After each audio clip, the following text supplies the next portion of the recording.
Good morning, Nerdfightastic. Ooh, that's a fun way to say in a British accent. Nerdfightastic.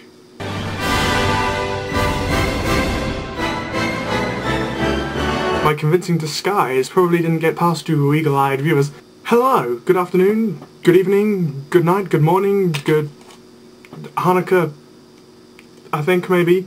Welcome back to Normal Service, where I speak in a perfectly good accent, and Hillary, do not mock my American accent, it is perfectly brilliant. Darn tootin'. So not much happened in my video last week because I was talking in weird accents, and so I didn't want to speak for very long. So we'll dive in with the first things. Number one, I finished reading my first book, The Tales of Beetle the Bard, Novelty British Edition moment, Novelty British Edition moment, which was bloody brilliant. There will be a review on my personal channel when I can be asked to do it. I also finished reading number two, my second book, Harry, A History. I think I give this like a 4.5 out of 5 or a 9.5 out of 10. I don't remember quite what my ranking system is. I think 4.5. It's very, very good. I learned quite a lot about the community that I didn't already know. And so yeah, I really loved it. Again, there will be a review for this book on my personal channel when I get around to it. Hopefully this weekend, but don't hold me to that. I am currently reading His Dark Materials by Philip Pullman. So that's all three books, Northern Lights, The Subtle Knife, and The Golden... Is it The Golden Compass? Hang on. Okay, it's The Ember Spyglass. Number 3, Rain's Challenge. I had the book on my desk like 2 seconds ago, and I don't know what I've done with it. Here, bookie, wookie, wookie, wookie. Here, bookie, wookie, wookie, wookie, wookie. Here, bookie, wookie, wookie, wookie. Ahaha! This is a book called Ordinary Men. It's not light reading, it's not jovial, but it is bloody good. It is about... is there blurb? There must be blurb. Let me read some blurb. How a unit of average, middle-aged Germans became the cold-blooded murderers of tens of thousands of Jews.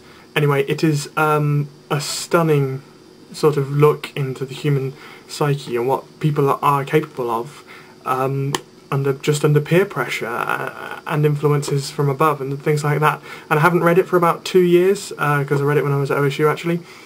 But it is very eye-opening. Okay, next was music, which is slightly more difficult because I don't have sort of any obsession with a band or something. I like music from all different genres, quite literally. I mean, I will listen to almost anything, and I will like a lot of things. I don't like everything, obviously. I'm not really big into my hip-hop, my R&B, but I do like songs from those genres. I like songs from most genres. Okay, that was songs. What was the last one?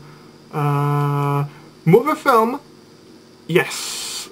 That's difficult. I say I'm a big film fan, I do like my movies, but I haven't seen like a lot of classic films. The same with books, I haven't read a lot of classic books, but still. Is there a film that sort of changed my life in any way? No. To be honest, there isn't a film that sort of moved me like that. You know, I mean, there are films that obviously move you towards the ending, they're very emotional and whatnot, and there are films that mean different seasons. Let's pick Christmas. What films mean Christmas? Well, first off and foremost, Santa Claus the movie. What else signifies Christmas? Oddly, Star Trek VI: The Undiscovered Country, because it's only ever on in December, and so it very much symbolises Christmas for me. That's kind of weird, but it does. It's not really Christmas until I've seen it. Everyone says The Great Escape in England, because The Great Escape is traditionally always on Christmas Day, except it never is. It's always on Boxing Day, but we'll get to Boxing Day next week. That's a public holiday in England. I will talk about it next week. I was asked to do a happy dance, so here is my Christmas themed happy dance.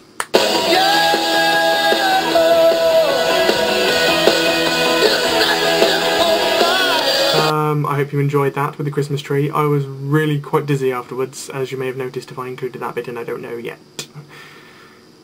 Hillary, you didn't do your happy dance, and I was very nice to Carmen by not voting she get punished, even though she did actually get punished. But you really, really didn't. This isn't a second over. You really didn't do what you were meant to do. And though it's not really technically a punishable offence, I think I'm going to have to vote yes. Mainly because you called my accent poor. No, I'm kidding. It is because you really should have done that. Sorry. Okay, everyone.